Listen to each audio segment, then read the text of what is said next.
बिस्मिल्लाहिर्रहमानिर्रहीम। Dear students, आज हम एक इम्पॉर्टेंट ऑर्गेनिक कन्वर्जन करने जा रहे हैं। उस कन्वर्जन का नाम है इथेनॉल टू बेंजीन। अगर हम ऑर्गेनिक कन्वर्जन की बात करें तो ऑर्गेनिक कन्वर्जन के अंदर ऑर्गेनिक कन्वर्जन ये बहुत इम्पॉर्टेंट टॉपिक है, और क्योंकि बहुत ज़्यादा पेपर में आया हुआ इसलिए आज हम इसको डिटेल में डिस्कस करने वाले हैं। तो बेटा, इस टॉपिक का नाम है ऑर्गेनिक कन्वर्जन। ठीक है, तो इस ऑर्गेनिक कन्वर्जन में तो एक चीज़ आपके माइंड में होनी चाहिए कि ऑर्गेनिक कन्वर्जन के बहुत से रूल्स हैं। ज़रूरी नहीं है कि जो रूल्स मैं आपको बता रहा हूँ आप उसी पे करें।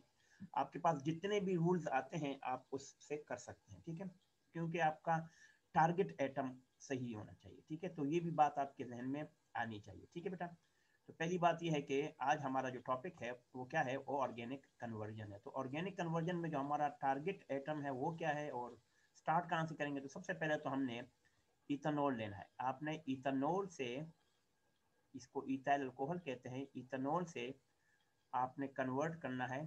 ठीक है, इथेनॉल से आपने बेंजीन में कन्वर्ट करना है। इथेनॉल से बेंजीन। इथेनॉल का फार्मूला आप सबको पता है, C2H5OH, और बेंजीन का फार्मूला C6H6 है। ठीक है, तो ये तो हमारे पास हो गया इनका फार्मूला। अब इसको करने के लिए बेटा सबसे एक आसान चीज़ ये है कि इसके कुछ स्टेप्स हैं।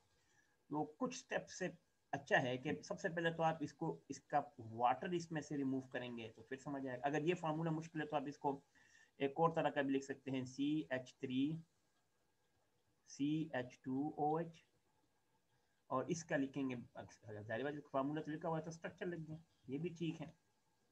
तो दोनों आपके लिए सही है। ठीक है, तो इसके कुछ स्टेप्स हैं, उस स्टेप को समझ लेते हैं। सबसे पहले तो हमने ये करना है कि ये इथेनॉल जो है, ठीक है, इथेनॉल, इसमें से वाटर रिमूव करना है। तो हमने इस स्टेप नंबर 1 में, ये अल्कोहल है बेटा, OH इसके अंदर नजर आ रहा है आपको बेटा।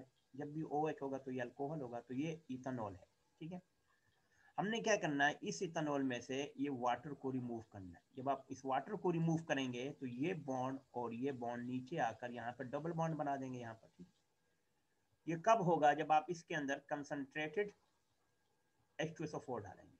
जब भी आप कंसंट्रेटेड H2SO4 डालेंगे और इसको हीट करेंगे, ये डेल्टा का मतलब क्या होता है, हीट, तो वाटर रिमूव हो जाएगा और यहाँ पर डबल बॉन्ड बन जाएगा। और जैसे ही डबल बॉन्ड बन जाएगा, इसका इसका फार्मूला बन जाएगा CH2 और CH2, यानी ईथीन बन जाएगा, प्लस वाटर इसमें से रिमूव हो गया। तो इसका मतलब क्या है कि इथेनॉल से एक और कन्वर्जन हो गई है, ईथीन कन्वर्ट हो गया। इथेनॉल से हमने बना लिया ईथीन।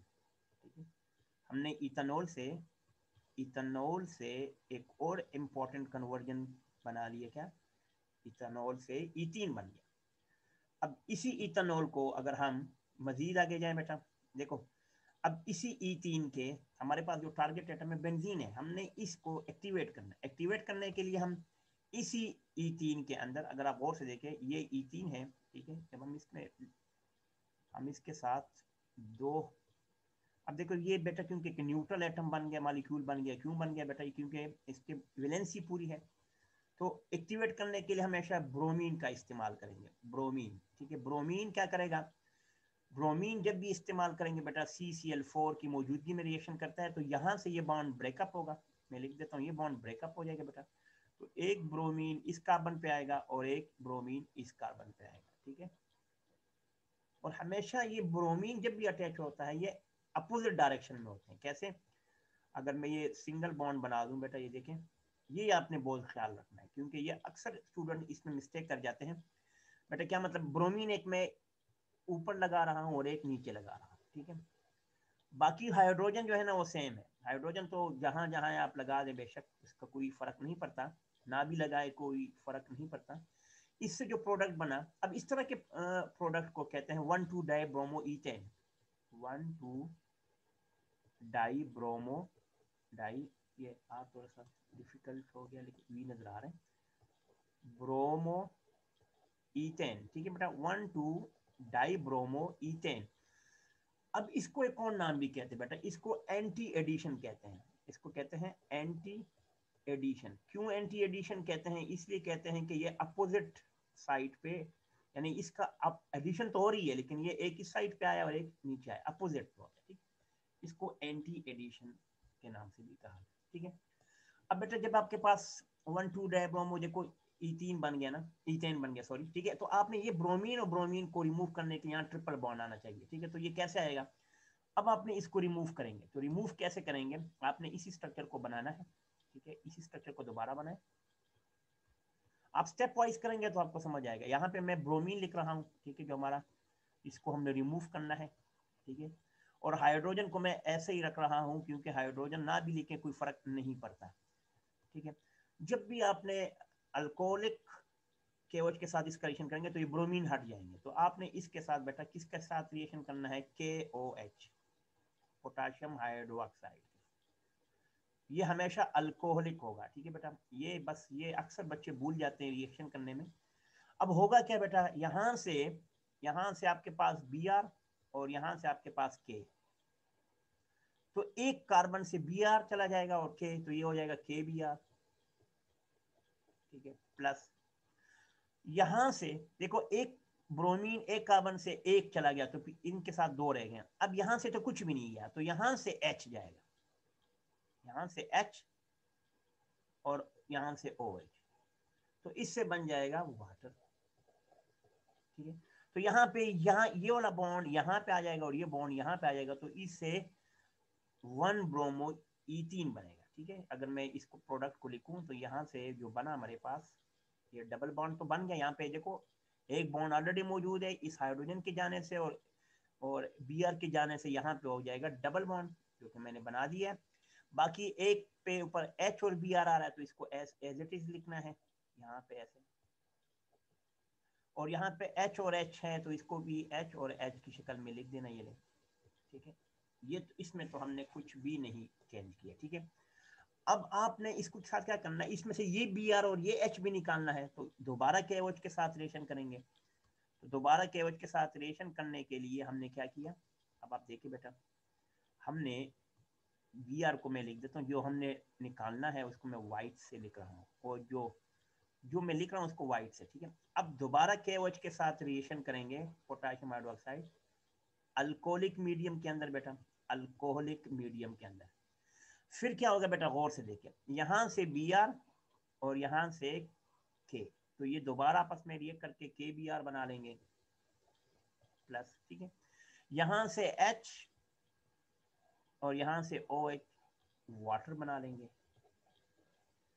तो ये बॉन्ड और ये बॉन्ड यहाँ पर ट्रिपल बॉन्ड की शक्ल में बन जाएंगे, तो इससे बन जाएगा एसिटाइलिन, जिसको आप लोग इथाइन कहते हैं। तो यहां से एक और चीज बन गया है एसिटाइलिन, एसिटाइलिन, जिसको आप लोग एक और नाम भी कहते हैं, इथाइन के नाम से भी जानते हैं। तो इसका मतलब क्या है कि हमें तो एसिटाइलिन बन गया। अभी एसिटाइलिन को आप फर्दर बेंजीन में आसानी से कन्वर्ट कर सकते हैं, बहुत आसान से। कैसे करेंगे, आप एसिटाइलिन लेंगे बेटा, ठीक है, ये ले एसिटाइलिन ले लिया, इसके कोशिश करें कि 3 मॉलिक्यूल्स लिखें, ठीक है। इसको पास करना है, पास थ्रू में लिख देता हूं, पास थ्रू। जब भी आप एसिटाइलिन को पास थ्रू हीटेड पाइप में से, हीटेड पाइप, ठीक है, हीटेड पाइप में से, कॉपर का है, red copper, heart copper tube में से पास करेंगे, तो ये डायरेक्ट बेंजीन में कन्वर्ट हो जाता है। दिस इज कॉल्ड बेंजीन, ठीक है, जो कि हमारा टारगेट कंपाउंड है, ठीक है। तो यहां तक तो मैंने आपको बता दिया, ये कुछ स्टेप है, ठीक है, जो कि हमने कर लिए हैं। इसको मैं थोड़ा सा रिवाइज करवा लेता हूँ दोबारा आपके लिए, ठीक है। सबसे पहले तो आपके पास एक स्ट्रक्चर है, और क्या है कि हमने कन्वर्ट क्या करना है। तो ये हमारे पास बेटा एक कंपाउंड है जो हमने अनऑर्गेनिक कन्वर्जन में चेक करना है। वो क्या है कि बेटा देखिए, सबसे पहले तो आपने क्या करना है, इथेनॉल से बेंजीन में कन्वर्ट करना है। दोनों के फार्मूले आमने सामने लेके, ताकि आपको याद रहे। सबसे पहले आपने इस इथाइल अल्कोहल में से वाटर को रिमूव करने के लिए आपने कंसंट्रेटेड H2SO4 के साथ रिएक्शन करना है, ठीक है। तो इससे क्या बन जाएगा, E3 बनेगा और वाटर रिमूव हो जाएगा। ये याद रखना, ये दोनों चीजें बहुत इंपॉर्टेंट है। अब जब आपके पास E3 बनेगा, तो E3 क्योंकि न्यूट्रल है तो ब्रोमीन के साथ रिएक्ट करेंगे, ठीक है। तो ब्रोमीन क्या करेगा, इस बॉन्ड को ब्रेकअप करेगा, एक इस कार्बन के साथ अटैच रहेगा और एक इस कार्बन के साथ अटैच रहेगा, तो इससे बनेगा 1,2 डाइब्रोमो ईथेन बनेगा। इसको एंटी एडिशन कहते हैं। इस ये 2 स्टेप में होगा, तो मैंने जरा ओपन लिखा हुआ, वैसे एक ही स्टेप में ये हो जाता है, लेकिन आप इकट्ठे 2 स्टेप में लेकर करें। फिर दोबारा ये अल्कोहल, अब देखो यहाँ से जब होगा ना, अब ये और से देखें अपोजिट लग गया, तो इसमें ये करना है कि आप इसको इन दोनों स्टेप को इकट्ठा भी कर सकते हैं। 2 KOH लिख दिया तो 2 KBr 2 वाटर, और इस तरह निकलेगा, तो यहाँ से ये आपके पास रिएक्शन में क्या आ जाएगा, एसिटाइलिन आ जाएगा। तो एक दफा जब अल्कोहलिक मीडियम में KOH के साथ रिएक्शन करेंगे तो KBr और वाटर रिमूव हो जाएगा, तो इसके साथ ये बनेगा 1 ब्रोमो ईथीन बनेगा, ठीक है। और 1 ब्रोमो ईथीन के साथ जब दोबारा आपने क्या KOH के साथ रिएक्शन करेंगे तो इससे एसिटाइलिन होगा। एसिटाइलिन को रेड हॉट कॉपर ट्यूब में से पास करेंगे तो बेंजीन में कन्वर्ट हो जाएगा, ठीक है। तो ये तो बहुत आसान सा रिएक्शन है, अगर आपको नहीं समझ आ रहा तो यहाँ से भी आप बिल्कुल ईजी समझ सकते हैं। देखिए जरा, ये मैंने डायरेक्ट आपको बता दिया कि सबसे पहले तो आपने क्या करना है बेटा, सबसे पहले जो इजी करना है कि इथेनॉल में से आपने क्या करना है, ये कंसंट्रेटेड H2SO4 के साथ हीट करना है, ठीक है। तो इससे ईथीन बनेगा। अब ये ब्रोमीन है बेटा, ये एक ब्रोमीन इस कार्बन पे अटैक होगा और एक ब्रोमीन का इस कार्बन पे अटैक होगा, ये बॉन्ड ब्रेकअप हो जाएगा, तो इससे ये बनेगा, ठीक है। और ये एंटी एडिशन है। अब इसी के साथ अल्कोहलिक मीडियम और KOH के साथ जब रिएक्शन करेंगे, इसको भी हीट करना है अपने, तो एसिटाइलिन में कन्वर्ट हो जाएगा। और इसी इसी एसिटाइलिन को जब आप किसी भी रेड हॉट कॉपर ट्यूब में से पास करेंगे तो बेंजीन का एटम मौजूद में आ जाता है। बहुत इजी सी कन्वर्जन है, इसकी आप प्रैक्टिस करेंगे, बार बार करेंगे, ठीक है। आपसे कोई पूछ सकता है कि ये कंसंट्रेटेड H2SO4 क्यों डाला, क्योंकि हमने ये वाटर रिमूव करना था। ये वाटर रिमूव करेंगे तो इससे H और इससे OH रिमूव हो जाएगा, तो यहाँ से आपके पास E3 भी आएगा। तो इस तरह की प्रैक्टिस करते रहें ताकि आपके पास जब भी एग्जाम में इथेनॉल टू बेंजीन है तो आपके पास एक आंसर हो, एक आपके पास वोकेबलरी हो इस ऑर्गेनिक कन्वर्जन की, और ये इजी से सॉल्व हो जाएगा। अपना बहुत ज़्यादा ख्याल रखिएगा। मजीद वीडियोस के लिए केमिस्ट्री विद DNA के साथ जुड़े रहिएगा। अस्सलाम वालेकुम रहमतुल्लाह।